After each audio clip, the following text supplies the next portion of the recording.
वर्णिवेशरमणीयदर्शनं मन्दहासरुचिराणाम्बुजं पूजितं सुरनरोत्तमैर्मुदा धर्मनन्दनमहं विचिन्तये। मंगलमूर्ति महाप्रभु श्री सहजानंद सुखरूप भक्ति धर्म सुत श्री हरि समृ सदाय अनूप परम कृपाळु छो तमे श्री कृष्ण सर्वाधीश प्रथम तमने प्रणमो नमो वारंवार हूँ शीश प्रथम तमने प्रणमो नमो वारंवार हूँ शीश। अनंत कोटि ब्रह्मांडोनाधिपति पूर्ण पुरुषोत्तम श्री हरिकृष्ण महाराजनी जय। श्री लक्ष्मी नारायण देवनी जय। श्री नर नारायण देवनी जय। श्री गोपीनाथ जी महाराजनी जय। श्री राधा रमण देवनी जय। श्री मदन मोहन जी महाराजनी जय। श्री नारायण मुनि देवनी जय। श्री धर्म भक्ति वासुदेवनी जय। श्री घनश्याम महाराजनी जय। मर्यादा पुरुषोत्तम श्री रामचंद्र भगवाननी जय। बालकृष्ण लालनी जय। श्री सिद्धेश्वर महादेवनी जय। श्री विघ्न विनायक देवनी जय। श्री कष्टभंजन देवनी जय। वडताल गादी ने शोभावता परम पूज्य धर्म धुरंधर 1008 विद्यमान आचार्य सनातन आचार्य महासमर्थ आचार्य गुरु श्री अजेंद्र प्रसाद जी महाराजनी जय। परम पूज्य धर्म धुरंधर 108 भावी आचार्य श्री नुगेंद्र प्रसाद जी महाराजनी जय। समग्र धर्मकूल भक्तिकूल भगवानना वाला सर्वे मुक्तो सर्वे संतो भक्तोना चरणों में कोटि कोटि साष्टांग दंडवत वंदन प्रणाम साथे सौ संतो भक्तों ने जय श्री स्वामीनारायण। पूर्ण पुरुषोत्तम श्री हरि ना लीला चरित्रથી સભર શ્રી હરિચરિત્રામૃત સાગર ભગવાનની લીલા અને આજ્ઞા। શ્રી હરિએ ગઢપુરમાં જીવા ખાચર આદિની આગળ વાત કરી કે મૃત્યુ જે રીતે ટળી શકે તે રીતમાં ચાલ્યા સિવાય ક્યારેય તે મૃત્યુ ચોક્કસ ટળતું નથી। સત્સંગ કર્યા વિના કરોડો કલ્પ વીતી જાય તો પણ કોઈ દિવસ ક્યારેય મૃત્યુ મળતું નથી એવું દેખાય છે।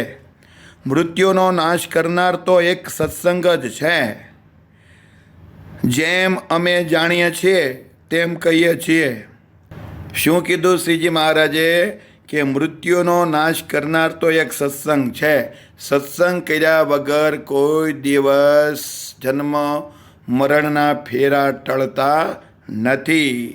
જન્મ મરણના ફેરા ટળ્યા તો એને કહેવાય મૃત્યુનો નાશ થઈ ગયો કહેવાય। પછી એને જન્મ લેવો નથી પડતો અને મરવું પણ નથી પડતું। પછી એ અવિનાશી સુખ કોઈ દી નાશ ન પામે એ સુખ પામે છે। એવું એક નાશ ન પામે એવું એક સુખ તો ભગવાનના ધામમાં ભગવાનનું સ્વરૂપની સેવા કરવી ભગવાનના વાલા મુક્તો ભગવાનના ભક્તોની સેવા કરવી એ જ મોટો અલભ્ય લાભ છે। એ સિવાય અખંડ અવિનાશી કોઈ લાભ છે નહીં। અને એ લાભ એવો છે કે આનંદના સુખના ફુવારા વસૂટે સદાયને માટે સદાય આનંદમાં રહેવાનું થાય એવું ભગવાનનું ધામ છે। અને ભગવાનના દિવ્ય ભગવાનના ધામમાં ભગવાનના સ્વરૂપની અખંડ સેવા મળે એ ભગવાનના ધામમાં પછી પહોંચી ગયા પછી ક્યારેય એને આ પૃથ્વીલોકમાં કે કોઈ બ્રહ્માંડમાં એને જન્મ ને મરણ લેવું પડતું નથી। એમ મૃત્યુનો નાશ કરનાર તો એક સત્સંગ છે। સત્સંગ અને ભક્તિ થકી કોઈ કલ્યાણકારી સાધન નથી। માટે જેને જે સત્સંગ કરે છે એથી કોઈ મહાન નથી। જેમ અમે જાણીએ છીએ તેમ કહીએ છીએ। સત્સંગ કરવાથી મૃત્યુના જેટલા બીજ રહ્યા હોય છે કે જેને લીધે જીવને અનેક જન્મ લેવા પડે છે, તે બધા જ બીજ સત્સંગ કરવાથી બળી જાય છે. સત્સંગ કર્યા સિવાય એ બીજ બળતા નથી. મૃત્યુના બીજને બાળવા માટેનું એક જ દ્વાર છે, એ સત્સંગ. સત્સંગ કરવાથી મૃત્યુના મૂળ સંપૂર્ણ રીતે બળી જાય છે. આવું કોણ કહે છે? સર્વોપરી શ્રી સ્વામિનારાયણ ભગવાન. માટે જેવી સત્સંગ કરવાની રીત છે તે રીતે સત્સંગ કરતા રહેવું. જેને સત્સંગ નથી તેને ભગવાનના ધામની પ્રાપ્તિ પણ થતી નથી. હું કીધું મહારાજે, જેને સત્સંગ નથી તેને ભગવાનના ધામની પ્રાપ્તિ નથી. તો સત્સંગ તો શું? સત્ય એવા ભગવાન, સત્ય એવા શાસ્ત્ર, સત્ય એવા ગુરુ, સત્ય એવા સંત અને સત્ય એવા ભગવાનના ભક્ત, એનો સંગ કરવો. મન કર્મ વચને કરીને એની સાથે હેત કરવું, સંગ કરવો, પ્રસંગ કરવો, એનું નામ કહેવાય સત્સંગ. જેમ મનુષ્યને ખાધા પીધા વગર ચાલતું નથી, તેમ એને ભગવાનની કથા વાર્તા સાંભળ્યા અને ભગવાનની કથા કર્યા સિવાય અને સાંભળ્યા સિવાય ચાલે નહીં. એનું એક વ્યસન પડી જાય. જેમ વ્યસનીને કોઈ જાતનું કોઈ પ્રકારનું વ્યસન હોય તો એને એની વગર ચાલતું નથી, એમ ખરા સત્સંગી સાચો ભગવાનનો ભક્ત હોય એને સત્સંગ કર્યા વગર ચાલે નહીં. એને ભગવાનની કથા વાર્તા કરવી પડે અથવા સાંભળવી પડે અને એ પ્રમાણે એને વર્તન કરવું પડે. એને કહેવાય સત્સંગ. જે ભગવાન અને ભગવાનના ભક્ત સિવાય આ બ્રહ્માંડમાં જે અનેક પ્રકારના ભોગ વૈભવ રહ્યા છે તે સર્વને વિઘ્ન કરનારા જાણે. આવી રીતની જેના અંતરમાં દઢ માન્યતા હોય તેના મૃત્યુનો નાશ થઈ જાય છે. તેવા સંત ભગતથી તો કાળ અને યમદૂત પણ રાત દિવસ ત્રાસ પામે છે. આવા જે ખરા ભગવાનના ભક્ત હોય કે ભગવાનના ખરા સંત, સાચા સંત, ખોટા નહીં, સાચા સંત હોય, સાચા ભક્ત હોય, તેનાથી કાળ અને યમદૂત લાખ ગાઉ છેટા રહે છે. એનાથી ડર પામે છે, ડર બીવે છે, ત્રાસ પામે છે કે આ ભગવાનનો ભક્ત મને પણ મારશે. અને એવા સંપ્રદાયમાં સત્સંગમાં એવા ઘણા દાખલા છે. ખરા ભગવાનના ભક્ત હોય એ યમને પણ મારે છે. યમના દાંત પણ પાડી દીધા. ગોલીડામાં સરદાર પાસે ગોલીડા ગામ આવ્યું, ત્યાં ભગવાનના ભક્ત શૂરવીર હતા. એને રાણો રાઘવ, આ જે ભગવાનના ભક્ત હતા, એને યમની સાથે ચર્ચા થઈ, માથાકૂટ થઈ અને ડાંગ હાથમાં લીધો અને યમના દૂતને ડાંગ માર્યો.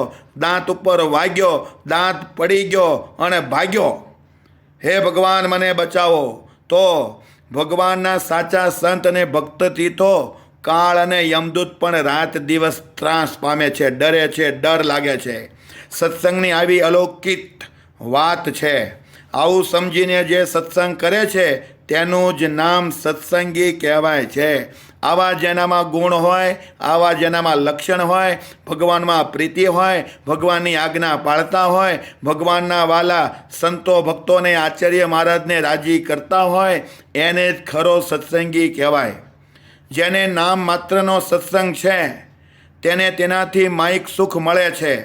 હું ખાલી ભગવાનનું નામ લે છે, હું સત્સંગી છું અને એ રીતે વર્તે છે, થોડું થોડું કરે છે, તો તેનાથી માઇક સુખ મળે, પણ ભગવાનનું ધામ મળતું નથી.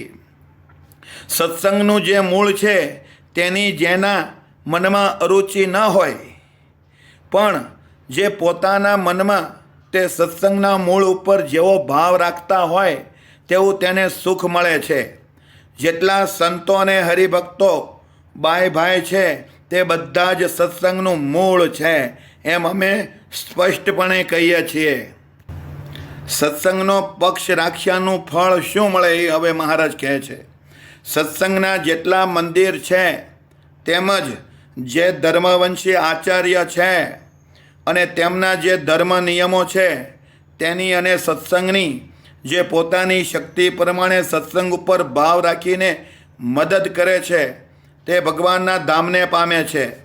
પરંતુ જે સત્સંગના મૂળ કાપવાનું ચાહે છે, ભગવાનના સિદ્ધાંતને ઉખેડવા ચાહે છે, ભગવાનની આજ્ઞાને ફારફેર કરે છે, ભગવાને બાંધેલી મર્યાદામાં ફેરફાર કરે છે, તેના વંશનો સમૂળગો નાશ થઈ જાય છે. જ્યારે ભાવથી ખૂબ જ પ્રેમપૂર્વક સત્સંગના ગુણ ગાતો રહે અને સત્સંગ સમાન બીજા કોઈને ન જાણે, તેને કરોડો કલ્પના બંધન કહેતા જન્મ મરણ અને જમપુરીના દુઃખોનો નાશ થઈ જાય છે. તેમજ જે દુઃખ કહેવાય છે તેના મૂળનો પણ ઉચ્છેદ થઈ જાય છે. જેને આવો દઢ ભગવાનનો આશરો હોય, ભગવાનમાં દઢ પ્રીતિ હોય, ગમે તેવું દુઃખ આવી પડે તો કોઈ દી દુઃખમાં પણ પાછો પગ ન પડે, સુખમાં સકી ન જાય અને રાત દિવસ ભગવાનને રાજી કરવા માટે, ભગવાનના સ્થાને બેઠેલા એવા આચાર્ય મહારાજને રાજી કરવા માટે, તેમના પરિવારને રાજી કરવા માટે, ધર્મકુળ આશ્રિત સંતો ભક્તોને રાજી કરવા માટે જે રાત દિવસ મહેનત કરે છે, જે રાત દિવસ સત્સંગને અર્થે દોડે છે, એની માટે જમપુરીના દુઃખોનો નાશ થઈ જાય છે. એને જમપુરી પછી મળતી નથી. તેમજ જે દુઃખ કહેવાય છે તેના મૂળનો ઉચ્છેદ થઈ જાય છે અને આ લોકમાં પણ સુખી થાય છે અને અંતે નિર્વાસનિક થઈને ભગવાનના ધામમાં જાય છે.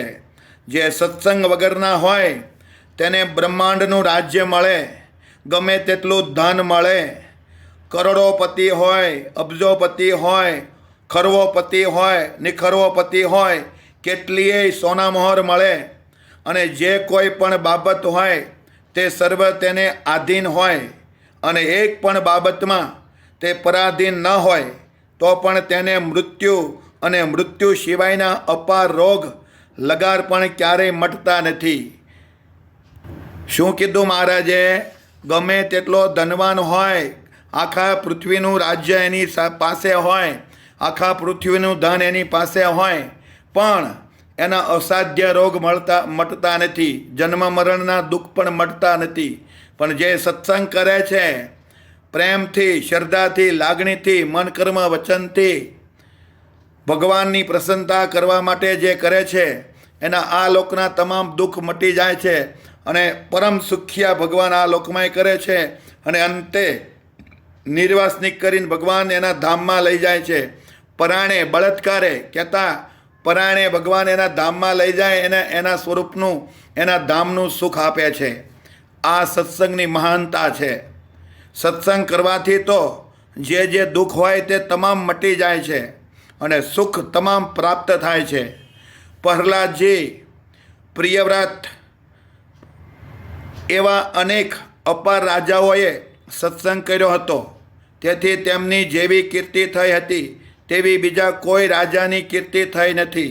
સત્સંગ કર્યા વિના કોઈ પણ રાજા ગમે તેવો બળ્યો હોય, મોટા મોટા પહાડોને પણ હાથમાં ઉઠાવીને ફરતો હોય, લેતો હોય અને સમુદ્રમાં જવા આવવામાં જેને કાંઈ પ્રયાસ ન પડતો હોય, પૃથ્વી ઉપર ફરતો હોય, આકાશમાં ફરતો હોય, સમુદ્રમાં પણ ફરતો હોય, આવવા જવામાં એને કોઈ પ્રયાસ, કોઈ મહેનત ન પડતી હોય, આવો મોટો બળવાન રાજા હોય તો પણ સત્સંગ વિના તેને કીર્તિ પ્રાપ્ત થતી નથી. સત્સંગ કરવાથી જ આ લોકમાં એને કીર્તિ પ્રાપ્ત થાય છે. અરે, પોતાની કીર્તિ વધારવાને માટે અગણિત લોકોએ માથા પણ આપ્યા છે, છતાં પણ કરોડો કલ્પે સત્સંગના જેવી કીર્તિ થઈ શકતી નથી. આવો સત્સંગનો મહત્વપૂર્ણ મહિમા છે, તેને કોઈ વિરલા જ જાણી શકે છે. સત્સંગ વિના બીજામાં તો અપાર દુઃખ રહ્યું છે. લોકો દુઃખને ઘણું સુખ માનીને તેમાં ખૂબ ચોંટી રહે છે. આ જીવ જે યોનિમાં જાય છે ત્યાં જે વિષય હોય તે વિષયમાં જીવ ચોંટ્યો રહે છે. તે વિષય સમાન બીજું કોઈ સુખ જાણતો નથી. જેટલા વિષયો છે તેમાં દુઃખ રહ્યા છે, છતાં પણ વિષયની આસક્તિએ કરીને તેમાં સુખ માને છે. શબ્દ, સ્પર્શ, રૂપ, રસ અને ગંધ એ પંચ વિષય કહેવાય. એવા અનેક વિષયો છે, એમાં આ અધિક સુખ માને છે. ગમે તેવો પુરાણોને ભણેલો હોય તો પણ તે વિષયમાં જ સુખ માને છે. જે સત્સંગ સિવાયના ગુરુ હોય છે અને જેણે સત્સંગ વગર જ ઘરનો ત્યાગ કર્યો હોય છે, તે સત્સંગ વગરના ચાહે તેવા મોટા મનુષ્ય હોય કે દેવ હોય કે દૈત્ય હોય, તે વિષયમાં પરમ સુખ માની પરસ્પર વિરોધ કરે છે અને લડતા રહે છે, ઝઘડતા રહે છે. આ સત્સંગમાં જ્યાં જ્યાં વિરોધ થતો હોય છે તેના મૂળમાં વિષય જ રહ્યા હોય છે. જેને પંચ વિષયમાં રસ હોય એ જ સત્સંગમાં વિરોધ કરે છે, પણ જેને ભગવાન સંબંધી પંચ વિષય હોય એને કોઈ દી સત્સંગમાં વિરોધ થતો નથી. એ સત્સંગમાં કોઈ દી દુશ્મનાવટ કરતા નથી. ત્યાગી થયા હોય, ભગવાનના પરમ ભક્ત થયા હોય તો પણ મુકાતું નથી. શું કામ? વિષય છે એ એને મૂકી શકતું નથી. વિષયને લીધે એમાં બંધાઈ જાય છે. સત્સંગ વગરના ચાહે તેવા મોટા મનુષ્ય હોય કે દેવ હોય કે દૈત્ય હોય, તે વિષયમાં પરમ સુખ માની પરસ્પર વિરોધ કરે છે અને લડતા રહે છે, ઝઘડતા રહે છે. આ જગતમાં જ્યાં જ્યાં વિરોધ થતો હોય છે તેના મૂળમાં વિષય જ રહ્યા હોય છે. જે દુઃખ રહ્યા છે તે બધાનું કારણ પણ વિષય જ છે, અને જે સુખ કહેવાય છે તેનું કારણ સત્સંગ છે. આ ભગવાનની વાતું છે, મારી વાતું નથી. આવું શ્રીજી મહારાજ કહે છે.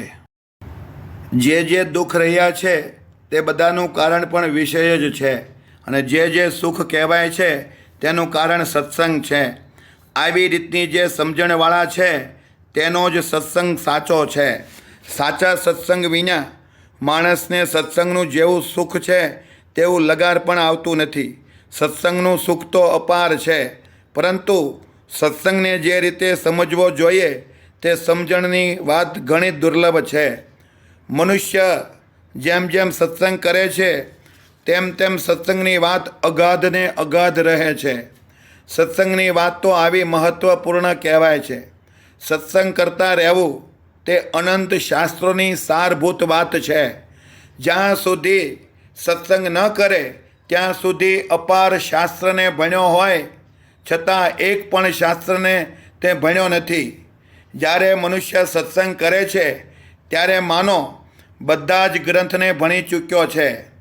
જ્યારે સત્સંગ કરવામાં આવે છે ત્યારે દુઃખ માત્રનો નાશ થાય છે અને સુખને સુખ પ્રાપ્ત થાય છે.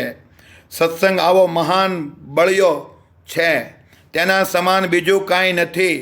માટે હે વાલા ભક્તો, 24 કલાકમાં 24 મિનિટ તો સત્સંગ કરવો જ જોઈએ. જેને આ લોકમાં કોઈ પણ જાતનું દુઃખ હોય, કષ્ટ હોય, ભય હોય, સંકટ હોય, રોગ હોય, પીડા હોય, કેતા આદિ વ્યાધિને ઉપાધિ હોય, તો એનો નાશ કરવો હોય, પાપનો નાશ કરવો હોય, ભૂંડા કર્મનો નાશ કરવો હોય અને આ લોકમાં સુખી થવું હોય તો એક જ માત્ર સત્સંગ મહાન છે. સત્સંગ સમાન બીજું કાંઈ મહાન નથી. સત્સંગનો મહિમા અપાર છે. એટલે મહારાજે શિક્ષાપત્રીમાં લખ્યું છે, સત્સંગ અને ભક્તિ થકી કલ્યાણકારી કોઈ સાધન નથી. તેને વારે વારે સાંભળીએ તો પણ તે મહિમા જેવો છે તેવો જ્યાં સુધી બાળ બુદ્ધિ રહે ત્યાં સુધી હૃદયમાં ટકતો નથી. જે બાળ બુદ્ધિ ન રાખે તેના માટે જ આ સત્સંગ છે. જ્યાં સુધી એક હરિભક્તને બીજા હરિભક્તની સાથે વેરભાવ થતો રહે છે ત્યાં સુધી તેને બાળબુદ્ધિ કહેવાય છે. હું કીધું મહારાજે? જ્યાં સુધી એક હરિભક્તને બીજા હરિભક્તની સાથે વેરભાવ થતો રહે છે ત્યાં સુધી તેને બાળબુદ્ધિ કહેવાય છે.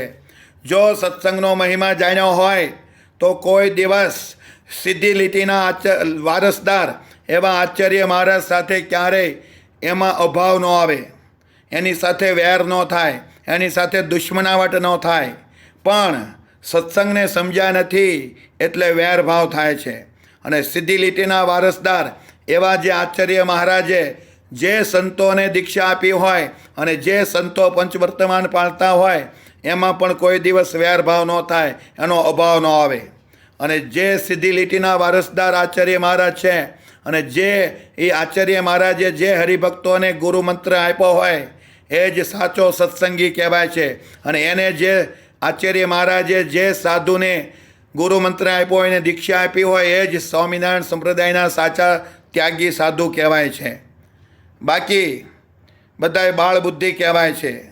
જ્યાં સુધી એક હરિભક્તને બીજા હરિભક્તની સાથે વેરભાવ થતો રહે છે ત્યાં સુધી તેને બાળબુદ્ધિ કહેવાય છે. આ કોણ કહે છે? સ્વામિનારાયણ ભગવાન પોતે. જે હરિભક્ત હોય તેમણે તો પરસ્પર પોતાના સગા સંબંધી કરતાં પણ વધારે ને વધારે મન મળતું રાખવું જોઈએ. પોતે હરિભક્તો હોવા છતાં જે બીજાથી મન ચોરે છે ત્યાં સુધી તે એકબીજાના ગુણોને છુપાવીને તેમાં જે દોષ હોય તેને પ્રસિદ્ધ કરતા રહે છે. એવા જે હરિભક્ત હોય તે બાળકમાં ગણાય છે. જે હરિભક્તમાં રહેલા અણુ જેટલા ગુણને મેરુ સમાન મહાન દેખે છે અને જેનું સત્સંગનું અંગ પલટી જતું નથી તે હરિભક્તોમાં મુખ્ય ગણાય છે. જેનું સત્સંગનું અંગ પલટે નહીં તે હરિભક્ત સૂર્ય સમાન છે.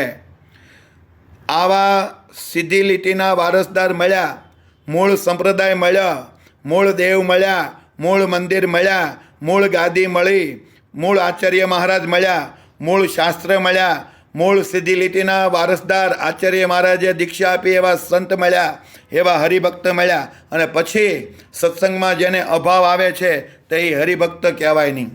કેમ કે કોઈ એકમાં કદાચ કુસંગને લીધે કોઈમાં એકમાં અભાવ દેખાય પણ આખા સત્સંગમાં શેથી અભાવ માનવો? આવા શાસ્ત્ર ક્યાં મળે? શ્રીજી મહારાજે પોતે શાસ્ત્ર રચ્યા અને રચાવ્યા. પાછા રચનારા કોણ? ભગવાનની સાથે અક્ષરધામમાંથી આવ્યા એ મુક્તો. એ મુક્તોએ લખ્યા છે. તો શાસ્ત્રમાં ખામી ભૂલ ક્યાંથી જોવી પડે? કોઈ દિવસ શાસ્ત્રમાં ભૂલ ગોતાય નહીં. જે મહારાજે લખ્યું છે એ બરોબર લખ્યું છે. મહારાજે લખાયું છે એ પણ બરોબર લખાયું હોય. હવે એમાં આપણે કાંઈ સુધારો ઉધારો કરાય નહીં. શ્રીજી મહારાજ સ્વધામ પધારવાના હતા તે મોટેરા 5 સંતોને બોલાવીને કીધું, હવે સંપ્રદાયમાં કાંઈ મેં બાકી રાખ્યું નથી. જે કરવાનું હતું એ મેં બધું કરી વાળ્યું છે. આમાં કાંઈ વધઘટ કરવાની જરૂર નથી. આવું મહારાજે લખીને ગયા છે, કહીને ગયા છે, તો પછી સુધારો કરવાની શું જરૂર પડે? માટે મહારાજે કીધું, હરિભક્તમાં રહેલા અણુ જેટલા ગુણને કોઈ મેરુ સમાન મહાન દેખે છે અને જેનું સત્સંગનું અંગ પલટી જતું નથી તે હરિભક્તોમાં મુખ્ય ગણાય છે. જેનું સત્સંગનું અંગ પલટે નહીં તે હરિભક્ત સૂર્ય સમાન છે. જેનું અંગ કાયમને માટે દૃઢતાથી એક સરખું ન રહે અને વધતું ઘટતું રહે તે હરિભક્ત તો ચંદ્ર સમાન છે. જે હરિભક્ત વારંવાર વધતો ઘટતો રહે છે તેનો વિશ્વાસ લગાર પણ રહેતો નથી. સત્સંગમાં વધવાની સ્થિતિમાં જો તે દેહનો ત્યાગ કરે તો તે મોટો ભાગ્યશાળી ગણાય છે. સત્સંગમાં ભાવ ઘટતો હોય અને એ વખતે જો તેનો દેહનો ત્યાગ કરે તો તેનો જેવો ભાવ હોય તેવું ધામ ભગવાન શ્રીહરિ તે ભક્તને આપે છે.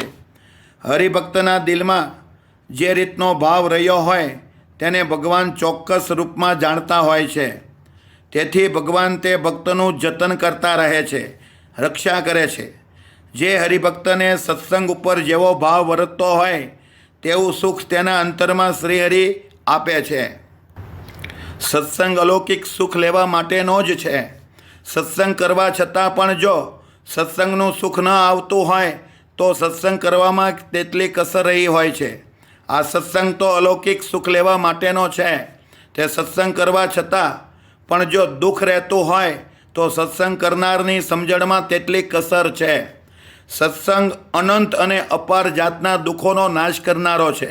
હું મહારાજે કીધું, સત્સંગ અનંત, જે એનો અંત ન આવી શકે એટલો એને કહેવાય અનંત. સત્સંગ અનંત અને અપાર, જે પાર ન પામી શકાય તેને કહેવાય અપાર. એમ સત્સંગ અનંત અને અપાર જાતના દુઃખનો નાશ કરનારો છે. આ બ્રહ્માંડમાં સત્સંગ સમાન કોઈ સાર વસ્તુ નથી. જે સત્સંગ કરતો હોવા છતાં જ્યાં સુધી આવી સમજણ આવી નથી ત્યાં સુધી માનો તેમણે સત્સંગ કર્યો જ નથી. એમ કહીને શ્રીહરિએ કહ્યું કે જ્યારે જીણાભાઈ, દેવરામભાઈ અને પ્રભાશંકરના જેવી દઢ ભક્તિ થાય તેની ભગવાન સહાય કરે છે. એનો સત્સંગ પાકો થયો છે.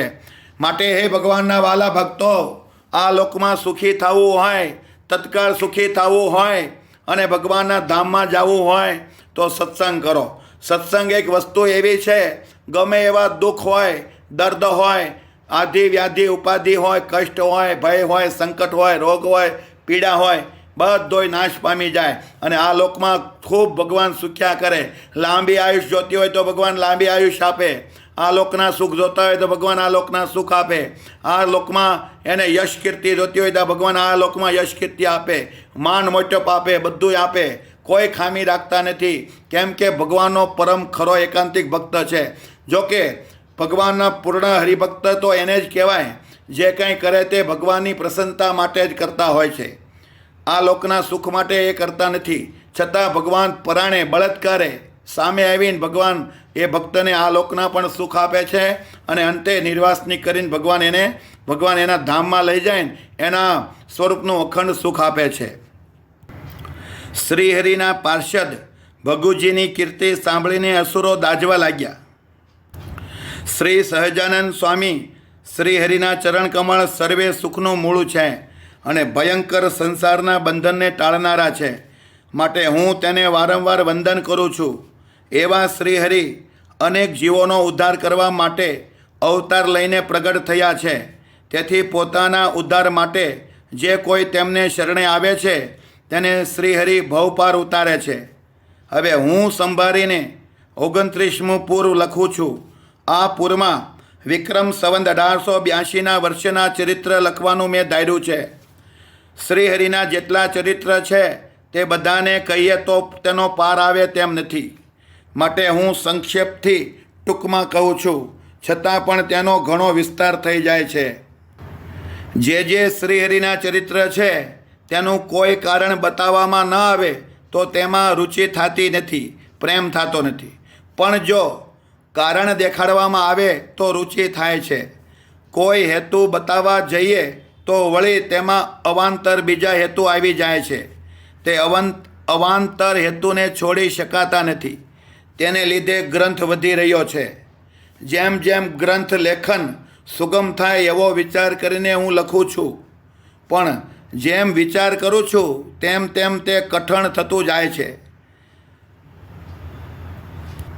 શાસ્ત્ર નાનું રાખવું છે પણ ભાવ એટલો વધી જાય છે તો લખતા લખતા શાસ્ત્ર મહાન બની જાય છે. મારા જેવો જે લખે છે તેને માટે તે સુગમ દેખાય છે.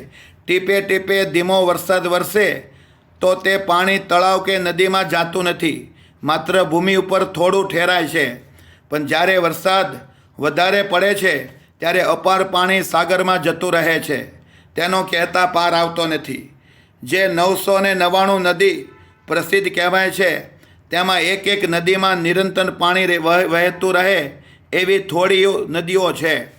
તેવી 1 2 3 કે 4 5 6 7 8 9 10 11 અને 12 જેટલી મોટી નદીઓ છે. તે સિવાયની બીજી પણ ઘણી નદીઓ છે. એક એકથી નાની એવી ઘણી નદીઓ છે. તે સર્વે નદીઓ સમુદ્રમાં જઈને મળે છે. આટલી નદીઓ સમુદ્રમાં મળતી હોવા છતાં સાગર ક્યારે છલકાતો નથી. જે દિવસથી બ્રહ્માંડની રચના થઈ છે તે દિવસથી સમુદ્ર રહ્યો છે, છતાં તે ક્યારેય પાણીથી છલકાતો નથી.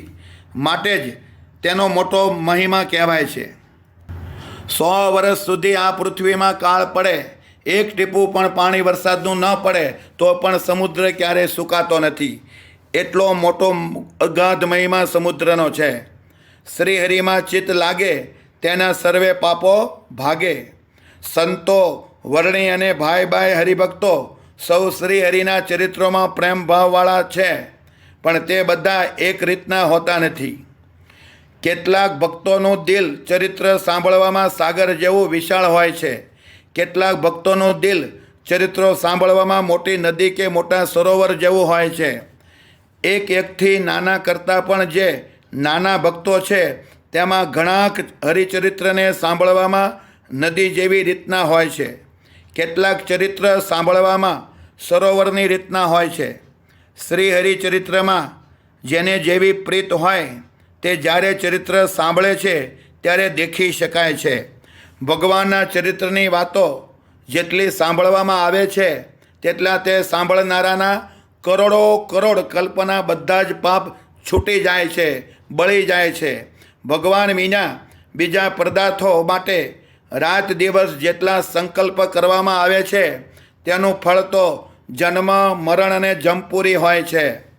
મનુષ્ય જેટલા અઘટિત સંકલ્પ કરે છે તેટલું તેને પાપ થાય છે. પણ સામાન્ય માણસ આ બાબતને કંઈ જાણી શકતા નથી.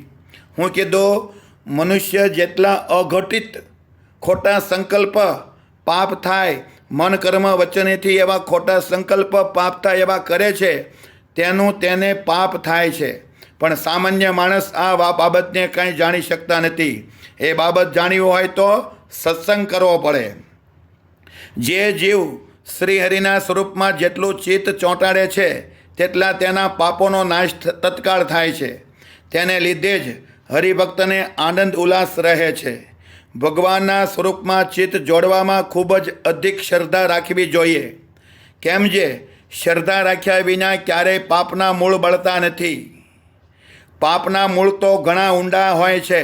સામાન્ય રીતે જોવામાં આવે તો તે નજરે ચડતા નથી. જ્ઞાન દ્રષ્ટિથી બધા જ પાપ દેખી શકાય છે, પણ તે જ્ઞાન દ્રષ્ટિ વિના દેખાતા નથી. એવી જ્ઞાન દ્રષ્ટિ એ તો સત્સંગ કર્યા વિના ક્યારેય પ્રાપ્ત થતી નથી. કારણ કે તેવી જ્ઞાન દ્રષ્ટિને પ્રદાન કરનાર સાધન તો એક સત્સંગ જ ચોક્કસ રહ્યો છે. સત્સંગ વગર રૂડા ગુણ ક્યારેય આવતા નથી. સત્સંગ વગર પાપ પણ બળતું નથી. સત્સંગ વગર ભગવાનમાં પ્રેમ પણ થતો નથી. સત્સંગ વગર ભગવાનના સ્થાને બેઠેલા એવા આચાર્ય મહારાજ એમાં પણ પ્રેમ થતો નથી. સત્સંગ વગર સાચા સંતોમાં પણ પ્રેમ થતો નથી. સત્સંગ વગર ભગવાનના સાચા ભક્તોમાં પણ પ્રેમ થતો નથી. ભગવાનના ધામને પામવાનું દ્વાર એક સત્સંગ જ છે. માટે સત્સંગ જેવી બીજી કોઈ બાબત નથી. સર્વોપરી સત્સંગની મોટાઈ બધે છવાઈ ગઈ છે. પણ જે અસુરો છે તેનાથી તે સત્સંગની મોટપ સહન થઈ શકતી નથી. દરબાર દાદા ખાચરનો જે રાજ દરબાર હતો તેમાં શ્રીહરિ ઘણા દિવસથી રહેતા હતા અને તેને લીધે દાદા ખાચર 4 ધામની વચ્ચેના આ ભારત દેશમાં ભક્તપણાને કારણે ઘણા પ્રસિદ્ધ થઈ ગયા છે. તેમના જેવા બીજા કોઈ પ્રસિદ્ધ હતા નહીં. દાદા ખાચરની એવી પ્રસિદ્ધિ જોઈને અસુરો અંતરમાં અતિ દાજી મરતા હતા. ત્યારે બીજી બાજુ જેટલા ક્ષત્રિય હરિભક્તો હતા તે બધાને દાદા ખાચરની રક્ષા કરવા માટે શ્રીહરિએ રાખ્યા હતા. દેશપતિ રાજાને જ્યારે જ્યાં જરૂર પડે ત્યારે તે રાજા દાદા ખાચરને બોલાવતા અને માન આપતા. રાજા તેને પોતાની સન્મુખ બોલાવતા હતા. પછી રાજાનું જે લશ્કર હોય અને લશ્કરનો જે સુબેદાર હોય તે સુબેદારે સહિત લશ્કર દાદા ખાચરને સોંપી દેતા હતા.